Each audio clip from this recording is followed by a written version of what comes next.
Onpa ihana aamu. Ja pikkulinnut laulaa. Uuno, pidätkö sinä pikkulinnuista? Uuno! Niin. Mä kysyin, pidätkö sä pikkulinnuista? Se riippuu kastikkeesta.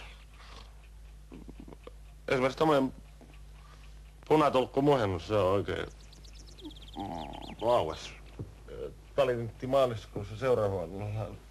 Vaikka eipä silti joskus on oikein hauska haukata haukkaakin.